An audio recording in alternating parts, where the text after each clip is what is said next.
Most Chrome extension developers think they need millions of installs to build $1 million business. That sounds logical. You open the Chrome Web Store, you see extensions with hundreds of thousands of users, sometimes even millions.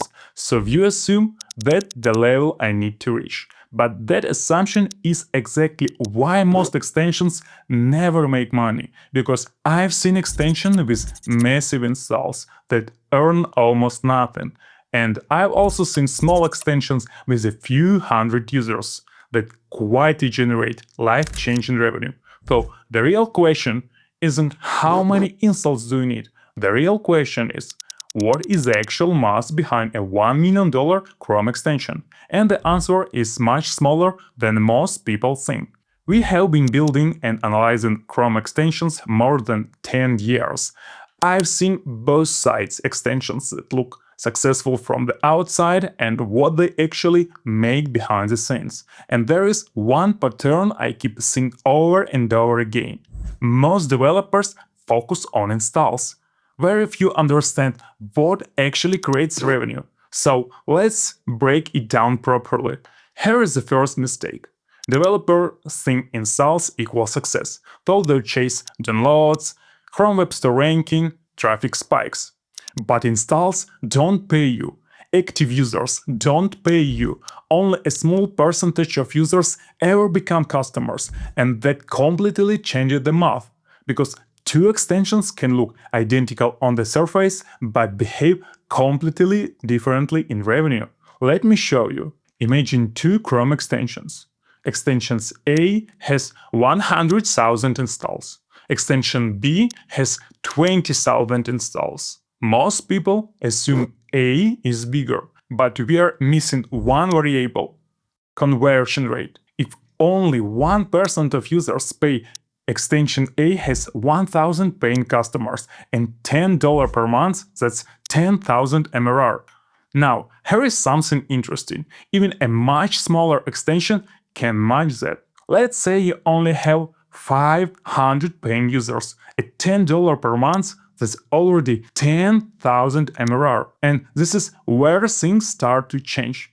Because for many Chrome extensions, financial freedom is already inside the number. But this is still not the full picture. Now, let's go to the bigger goal.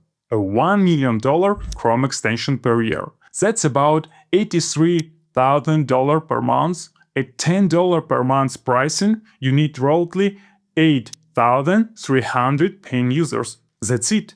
8,300 people across the entire internet. Not millions of installs, not viral scale, just thousands of paying users. And when I first calculated that number, I thought I made a mistake because it completely breaks how most developers think. But here is the part that nobody talks about. Knowing the number doesn't help, because most Chrome extensions never even get close to it. Not because of competition, not because of ideas, but because of something much simpler. They never stay alive long enough to reach it. Most developers restart projects, change ideas, abandon extensions too early, before compounding even starts. Chrome extensions don't grow in a straight line. They grow through compounding, installs, reviews, ranking, retention, trust, conversions. But this is only works if you stay in one system, because every restart resets everything. No ranking, no reviews, no momentum, just back to zero. And that's where the most developers lose. Now, let's make this more personal. Forget $1 million for a moment. Let's talk about financial freedom. At $10 per month, 100 customers equal 1,000 MRR. 500 customers equal 5,000 MRR. 1,000 customers equal 10,000 MRR. That's it. 1,000 paying users. For many developers, that's already life-changing. And it's much closer than most people think. $1 million Chrome extension is not a scale problem, it's a math problem. And for most developers, the numbers are much smaller than they imagine. The real challenge isn't reaching millions of users, It's staying in the game long enough to reach a few hundreds that actually matter.